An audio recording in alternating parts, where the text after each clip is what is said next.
Et bonjour, bonjour, bonjour, bonjour les poissons. Aujourd'hui, c'est votre tour. Vous êtes les derniers ce mois-ci. Et c'est pour le mois de mars. Donc, bon anniversaire pour tous ceux qui sont nés au mois de mars. Et donc, voilà, taroscope du mois de mars 2023 pour les poissons. Ok. Alors, tirage général. Je commence par un tirage général. Vous pouvez aussi regarder votre ascendant. Votre ascendant va parler de vos relations aux autres. Ok, votre signe astro, votre signe solaire pour moi, va vous représenter vous face à vous-même, ce que vous vivez intérieurement, vos émotions, comment vous abordez ce mois de mars, voilà, les freins, les blocages, les avancées, les côtés positifs et négatifs. Votre ascendant, ça va plutôt être votre lien aux autres, vos rapports avec l'extérieur. Ok, alors ce mois-ci, je fais juste 2 tirages parce que j'ai moins de temps que d'habitude. Je commence par un tirage général, on va voir quel va être le thème abordé, et je ferai ensuite un tirage sentimental. Bon, pour les couples et les célibataires, donc ne vous inquiétez pas, il y aura des messages pour les couples et les célibataires. Ok, j'interpréterai pour les deux. Alors, j'ai tiré une carte des tarots de Marseille, les arcanes majeures. Vous avez le pendu. Alors c'est marrant, le pendu, dans les arcanes majeures, chaque arcane majeure correspond à un signe astrologique. Le pendu correspond au poisson. Ok, donc en général, quand je tire une carte qui est votre carte dans les arcanes majeures, c'est un mois important. Alors, le pendu, qu'est-ce qui vous dit le pendu? Vous avez du mal à garder les pieds sur terre. Financièrement, vous avez du mal à harmoniser votre budget. Vous avez envie, vous avez besoin ce mois-ci de trouver un équilibre entre le financier, le matériel et le rêve, l'amour, tout ce qui est plus spirituel, moins palpable. Il va falloir trouver un juste milieu. Ne pas vous bloquer ne pas rester bloqué sur le financier. Peut-être que bon, vous avez du mal à équilibrer votre budget. Le pendu, il n'annonce jamais l'opulence. C'est plutôt une carte très spirituelle, de compréhension, de travail sur soi, de repli sur soi. Donc bon, ne vous attendez pas à gagner au loto ce mois-ci. Mais il va falloir apprendre justement à équilibrer votre budget. Vous avez la force. Donc vous voyez, vous avez 2 fois l'arbre. Donc il va falloir vraiment, vous avez besoin de stabilité financière, moi je pense, pour trouver votre stabilité émotionnelle. Il va falloir jongler entre les deux, serrer un petit peu le budget pour vous laisser de la marge et pour laisser de la place au rêve, à tout ce qui est plus dans le ciel, dans les étoiles que dans le monde terrien. Ok, vous êtes à la recherche de l'harmonie, ça c'est sûr. Vous avez votre mental qui travaille à bloc, parce que le 7, c'est quand même le chiffre du mental. Donc il va falloir un petit peu lâcher prise. C'est un appel à essayer de regarder les choses différemment, de voir le monde d'un autre regard, de peut-être moins vous focaliser sur les gens qui vous prennent la tête, sur la vie qui augmente, sur la politique. C'est vraiment essayer de vous concentrer, d'essayer un petit peu de vous focaliser sur des choses un petit peu plus abstraites. Alors, il y a le passé. Qu'est-ce qui vous préoccupe? Votre passé. Bon, ok, des trucs du passé qui remontent à la surface. Une personne, un événement, ça peut être au boulot. En tout cas, c'est dans votre préoccupation. Donc, c'est pas forcément positif. C'est positif si vous faites une rencontre d'une personne qui vous rappelle des événements positifs. Ça peut être négatif si ces trucs vous prennent la tête et vous empêche, voyez, de trouver un petit peu un équilibre intérieur. Quelle est la réponse? L'apprentissage. Bon, on est, voyez, dans un mois important parce que vous avez quelque chose à apprendre de votre passé. Une erreur que vous avez commise, quelque chose que vous n'avez pas réussi à dire. Je vais mettre les cartes là si j'arrive à les... J'espère qu'on les voit. Voyez, vous avez une expérience du passé qui remonte à la surface. Il va falloir la dépasser. Il va falloir apprendre quelque chose de ce passé. Qu'est-ce que j'ai? L'acceptation. Ouh, ben voilà. Il va falloir, c'est pas compliqué, accepter votre passé. Vous avez commis des erreurs, c'est pas grave. Tout le monde en commet. On est des êtres humains. On est là pour apprendre. On est là pour s'améliorer, pour progresser. On n'est pas parfait. On n'est pas des dieux, ni des déesses, ni des anges. Donc, on commet des erreurs. On fait des choses bien, on fait des choses moins bien. on se comporte mal, on dit des choses que l'on regrette. Acceptez votre passé, dépassez cet état d'être pour entamer quelque chose de nouveau. Acceptez-vous tel que vous êtes. Peut-être, voilà, essayez de vous améliorer. J'ai l'amitié. Ah, une amitié qui vous pose problème quand même, qui vous bloque. Peut-être une déception dans votre entourage. Voilà, écoutez, désillusion. Vous n'avez pas... vous êtes en train, pour moi, de voir... il y a une personne dans votre entourage qui va se révéler. Une ou des. Vous voyez, vous allez... la voir telle qu'elle est vraiment. L'accepter telle qu'elle est vraiment. Ok. Et déception amicale, désillusion, c'est-à-dire que vous imaginiez que vous pouviez compter sur une personne, ben vous allez comprendre que c'est pas toujours le cas. Ça va, là, ce mois-ci, il y a certainement quelque chose qui va se passer, vous allez vous prendre la vérité en pleine gueule, hein, en pleine poire, en pleine face, pour être poli. Donc, il va falloir accepter. Il va falloir vous dire que tout le monde n'est pas comme vous, que tout le monde ne réagit pas comme vous. L'imagination et la libération. Ça va vous libérer. Hein. Vous allez être déçu. Vous êtes déçu par une personne. Alors, ça peut être une personne, une amie très proche. Ça peut être quelqu'un de la famille aussi. Ça peut être une relation au travail. Vous allez être déçu. Vous allez la voir telle qu'elle est.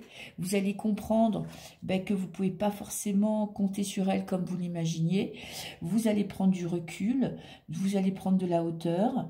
Et vous allez regarder les choses, on va dire, avec détachement. Ok. Vous allez accepter que finalement, c'est pas ce que vous attendiez, ce qui n'est pas celle qu'elle était, ou celui qu'il était. Et puis bon, vous allez passer à autre chose. Il y aura peut-être des mots qui vont être dits, une discussion franche qui va vous permettre d'avancer. Ce mois-ci, il va falloir apprendre à dire ce que vous avez sur le cœur. Alors, sans s'énerver, essayez d'exprimer ce que vous ressentez clairement, sans être dans la colère. Vous voyez, vous êtes déçu par une personne, il va falloir apprendre à le dire, à ne pas le garder pour vous parce que ça pourrait vous bloquer. Alors, j'ai l'excès. Bon, les poissons, j'en connais plein des poissons. Donc, les poissons sont tous différents, mais c'est quand même ils sont assez excessifs, ils sont sensibles. Donc, ils peuvent partir dans des émotions très fortes et très vite, parce que c'est quand même le signe par excellence de l'émotion, hein, c'est un signe d'eau, et c'est le signe d'eau par excellence, voilà, c'est celui qui vit ses émotions, qui peut être submergé par ses émotions et qui peut avoir du mal à les maîtriser, à les analyser, à les comprendre, donc il peut partir dans des excès, il peut aller très loin, très vite, et puis après retomber, donc là il va falloir, vous voyez, maîtriser, essayez de comprendre que si vous exprimez ce que vous ressentez, ça vous permet un petit peu de prendre du recul et du détachement avec ces émotions négatives. Ce n'est pas forcément des émotions positives. Si vous arrivez à passer ce cap, à exprimer ce que vous ressentez à une personne, vraiment, lui dire ce que vous pensez sans être dans de la colère, sans être dans des cris, et que vous arrivez à exprimer ce que vous ressentez vraiment, je pense que vous allez passer un cap. Déjà, ça va vous libérer. Ça va vous permettre, au lieu de garder pour vous ces émotions négatives, si vous les exprimez, écoutez, ça va sortir de vous et vous allez passer à autre chose. Vous voyez, on est dans le méli-mélo, ça se mélange. Ok, bon, là, ce mois-ci, vraiment, le tirage me dit qu'il va falloir travailler vos rapports aux autres. Il va falloir apprendre à vous détacher de ce que les autres pensent de vous, de ce que les autres disent. Voyez, de puiser votre force, vous, à l'intérieur de vous, d'essayer de trouver un bien-être intérieur et essayer un petit peu de vous détacher des autres, en tout cas de ce que les autres peuvent vous faire ressortir comme émotion négative.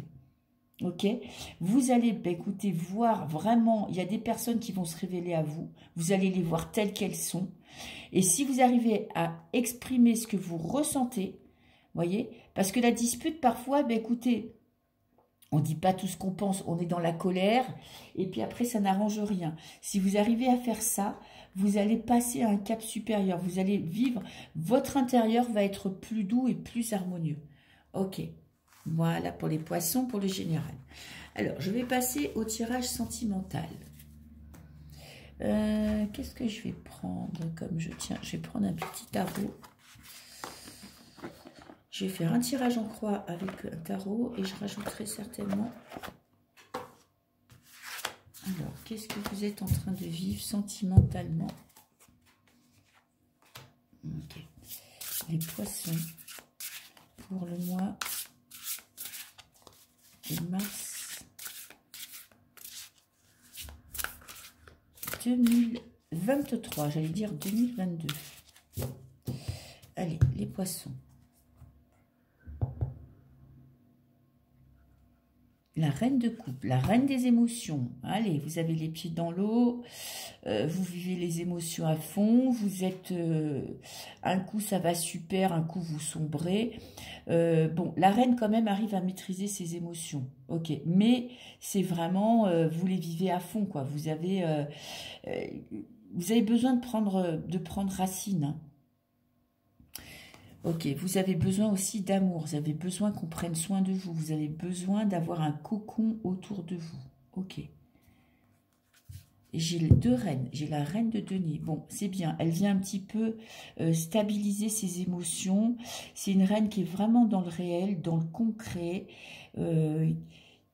qui est pragmatique. Donc, vous allez osciller entre un désir d'exprimer, un désir d'amour, de famille, de tisser des liens autour de vous et un désir d'indépendance, de trouver un petit peu votre stabilité. Vous voyez, on est dans le financier et l'émotionnel. On est vraiment ce mois-ci arrivé à trouver un équilibre entre ce que vous aimez, ce qui vous passionne. Je pense qu'il faut que vous arriviez à trouver un équilibre financier, à gérer votre budget pour pouvoir enfin vous concentrer sur les émotions. C'est possible que l'argent, une mauvaise gestion du budget, vous empêche de vous épanouir en amour. Parce que du coup, ça vous prend la tête. Peut-être que vous avez l'impression de ne pas avoir assez d'argent pour vivre, que, vous voyez... que ça vous empêche de faire ce que vous voulez. Alors peut-être réfléchissez à équilibrer, à faire un budget. Bon, alors c'est pas intrinsèquement dans le poisson que de faire un budget, hein. Le poisson, c'est un rêveur, généreux, donc il peut dépenser sans compter. Et puis du coup, le 10 du mois, il se demande comment il va finir le mois. Vous voyez, on va dire dans l'excès. Ma fille est poisson, donc le 10 du mois, c'est déjà la fin du mois. Ok, donc il va falloir ce mois-ci apprendre à équilibrer, à peut-être faire un budget pour peut-être vous apaiser. Vous faites vos dépenses, vous savez ce qui vous reste, c'est pas facile, mais ça va vous détendre, ça va vous détendre le cerveau. Ok. C'est beau de rêver, c'est super que de vivre...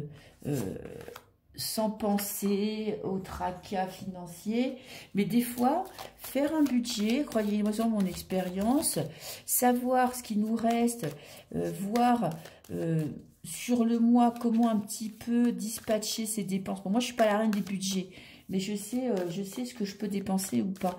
Et bien, ça peut apaiser le cerveau que de savoir ce qui nous reste et de savoir équilibrer un budget. Bon, j'ai l'illusion en amour. Vous voyez, ça vient perturber en fait votre vie sentimentale. Si vous êtes en couple, par exemple, ces putains d'argent, ça vous empêche de vivre une relation épanouie avec votre partenaire. Vous voyez? Alors, l'illusion et la séparation. Bon, une coupe assez difficile, hein. Vous êtes borderline, hein. Émotion forte, vous êtes prêt à tout péter, quoi, à tout quitter, à passer à autre chose. Peut-être pour les célibataires, c'est que vous avez l'impression d'avoir coupé avec votre passé, vous avez du mal à couper avec votre passé. Illusion de la séparation, hein, je ne peux pas dire mieux, illusion, vous êtes dans l'illusion que la séparation est actée. Il y a encore un fil qui vous retient. Vous n'avez pas encore guéri une séparation, vous n'avez pas encore acté une rupture. Et pour les couples, vous avez peut-être l'impression que, dans le sens inverse, je dirais que qu'une séparation résoudrait tous vos problèmes. Eh bien, je ne crois pas. Voilà.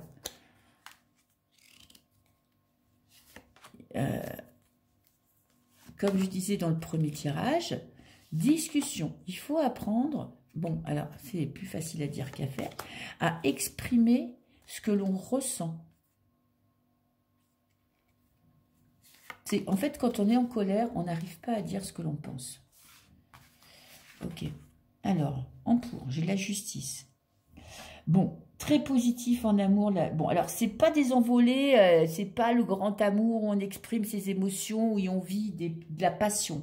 Au contraire, vous allez trouver un équilibre. C'est en pour. Vous êtes à la recherche d'un équilibre, d'équilibrer votre vie, de trouver une harmonie intérieure. Vous avez peut-être du mal à prendre des décisions parce que vous voulez froisser personne.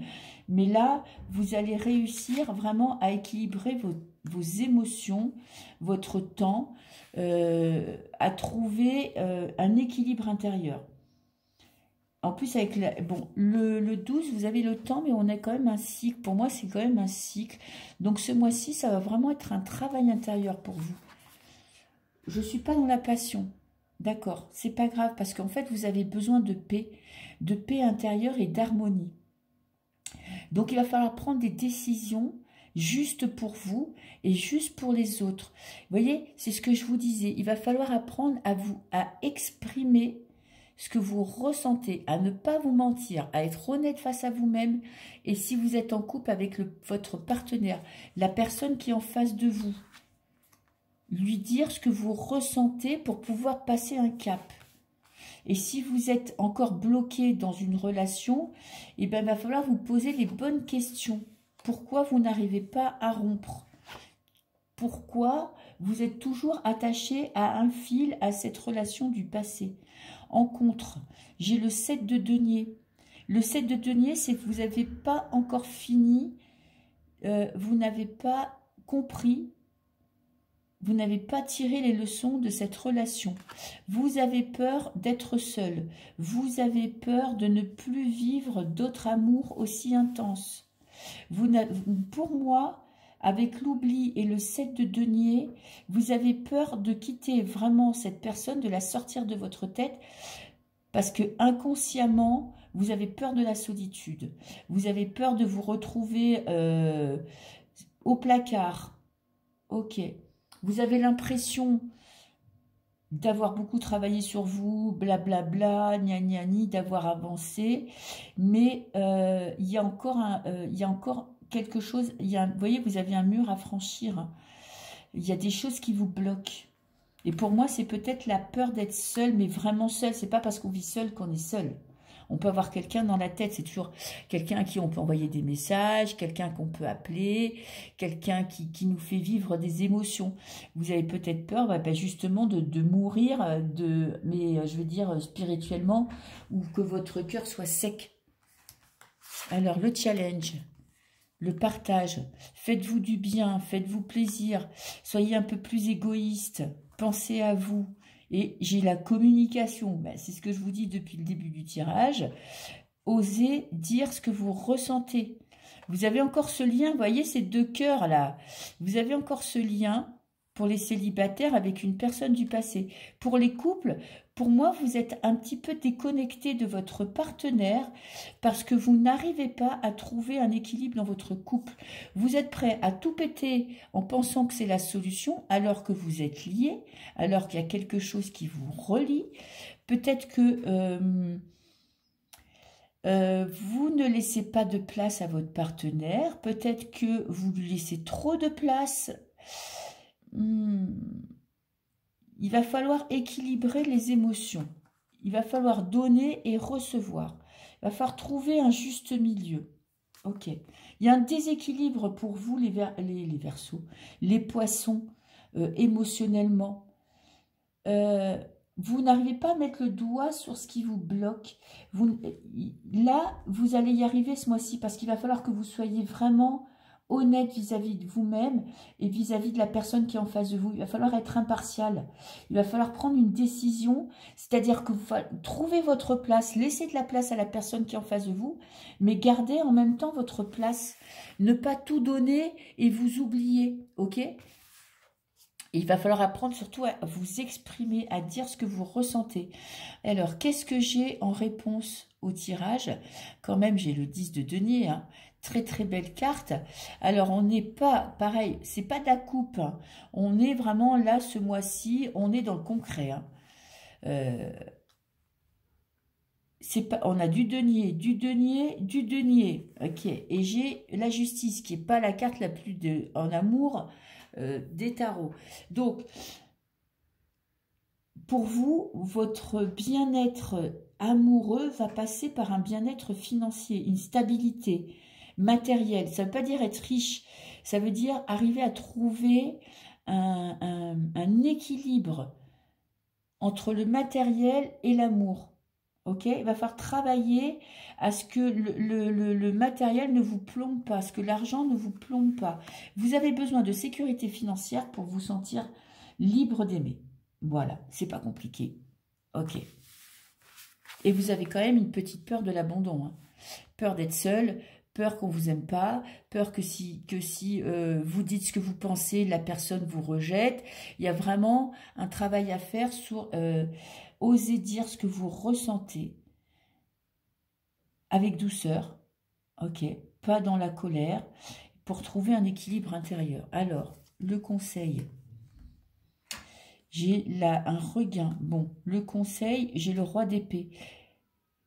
Le roi d'épée, il est toujours dans la communication franche. L'épée, c'est le mental, c'est les vérités. On dit ce qu'on a à dire. C'est ça. Pour moi, ce mois-ci, vraiment... Même si on est dans un tirage sentimental, c'est la communication qui est au centre de votre tirage. C'est clair, net et précis. La communication et le bien-être financier à la maison. Je ne parle pas de richesse. Je parle de bien-être, de lâcher, vous voyez, de trouver, d'équilibrer votre budget pour vous permettre justement de vivre l'amour sans avoir cette épée de Damoclès au-dessus de la tête. Et la communication, vous avez des choses à dire. Ok, vous avez des choses à partager. Prenez le temps d'analyser ce que vous ressentez. Soyez honnête avec vous-même et soyez honnête avec la personne qui est en face de vous. Si vous vivez un moment compliqué, ben, n'ayez pas peur de lui dire. Ok, vous avez besoin de douceur. Vous avez besoin, voyez, vous avez besoin d'un cocon familial, amical, qu'on prenne soin de vous, que vous soyez entouré. Mais pour ça, il faut l'exprimer. Ok, il faut donner aussi aux autres. Il ne faut pas être pour recevoir, il faut donner. Il ne faut pas toujours attendre que les gens se plient en quatre pour vous. Prenez soin des autres. Certains poissons sont aussi dans l'excès de je donne, je donne, je donne et du coup ne reçoivent pas assez. Il va falloir vraiment trouver cet équilibre. Ok, je vais vous prendre une dernière petite carte avec l'Oshozen Tarot, petite carte, on va dire, conseil pour ce mois de mars. Bon, puis c'est le printemps, hein. Printemps, c'est la libération, hein. On entame un nouveau cycle, profitez-en, ça fait sur la vague. J'ai le maître. Alors, évidemment, je vais vous tirer une carte, je ne sais pas à quoi elle correspond. C'est un arcane majeur, je me demande laquelle c'est. Alors évidemment, je ne peux pas appuyer sur pause sur ce jeu-là. Alors je vais vous prendre la tête. Alors soit je zappe, parce que le maître, on est dans la spiritualité. Alors est-ce que j'ai du violet? Je suis désolée, mais bon. Il y a 2-3 cartes dans ce tarot. Le violet, je ne l'ai pas. Donc c'est une arcane majeure. Mais c'est laquelle? Aucune idée. Bon, alors le maître, pour moi, qu'est-ce que ça me fait penser? Ça me fait penser quand même à la spiritualité. Ah ben le maître, on est, c'est le fou. Alors, qu'est-ce qu'il me dit? Vous devez apprendre à vous approcher du maître avec un grand... Bon, pour moi, c'est un nouveau départ. Ok, ça correspond plutôt au fou. C'est une carte spirituelle. Vous voyez, vous êtes connecté à la lune. Donc, ce mois-ci, il y a un travail intérieur à faire. À vous concentrer. Peut-être d'être un petit peu égoïste, mais pas dans le sens où on ne partage pas avec les autres, mais pensez à votre bien-être, trouver un équilibre intérieur. Vous voyez, essayez, parce que la lune, on est quand même dans des émotions un petit peu compliquées, un petit peu négatives, qui travaillent. Non, si la lune, c'est pas aussi votre arcane. Et l'épuisement. Vous avez besoin de vous ressourcer ce mois-ci. Vous voyez, vous donnez beaucoup. Vous êtes peut-être, vous travaillez beaucoup et ça vous empêche vous voyez, ces deux cartes se rapprochent. Hein. Vous êtes en fin de cycle avec les deux neufs. L'épuisement, ça doit être le 9 de bâton, le surmenage et le 9 d'épée. Ok, vous êtes, franchement, on est dans un tirage sentimental, il n'y a pas une coupe. Hein. Je veux pas vous... je veux pas être négative, mais j'ai pas une coupe. Hein. J'ai du denier et de l'épée, quoi. Bon, un peu de bâton. Le bâton, c'est la passion, mais vous n'avez pas la meilleure bâton. Donc, c'est pas grave, hein, c'est pas non plus la catastrophe. Vous n'avez pas des cartes dégueulasses, hein, vous avez des cartes compliquées. Bon, vous, pour moi, vous avez un travail intérieur à faire. Regardez dans votre vie, pour moi, le financier vous empêche vraiment de vous épanouir. La fatigue, vous travaillez trop, vous vous investissez trop, peut-être dans votre vie professionnelle. Pour certains, vous donnez trop aux autres. Pour d'autres, vous vivez une passion dévorante qui vous empêche de vous sentir libre. Vous voyez, vous êtes bloqué par des émotions négatives. Donc maintenant, on se pose. En plus, c'est le 9. Donc le 9, c'est positif parce que ça veut dire que vous arrivez à la fin. Vous voyez, si c'est 3, 9, on est vraiment, on est en fin de cycle. Donc, posez-vous, prenez soin de vous, équilibrez votre budget, essayez justement, en faisant un budget, de vous accorder des vacances. Voilà, planifiez des vacances qui vont vous ressourcer avec des amis, avec la famille, qui vont vous faire du bien pour passer ce cap, pour passer à autre chose et pour vous libérer. Et vous, de toute façon, vous avez en positif la justice qui va vous permettre d'équilibrer vos émotions. Ok, voilà. Donc, c'est un moment, ce mois de mars, comme c'est votre anniversaire, de toute façon, les anniversaires, c'est les remises en question. Si ce n'est pas au mois de mars, c'est début avril. Donc, on se pose, on redéfinit ses priorités pour aborder cette nouvelle année d'anniversaire avec un petit peu plus de légèreté. Bon, allez, voilà les poissons, je vous souhaite un très beau mois de mars et je vous dis à très bientôt. Bisous, bisous, au revoir.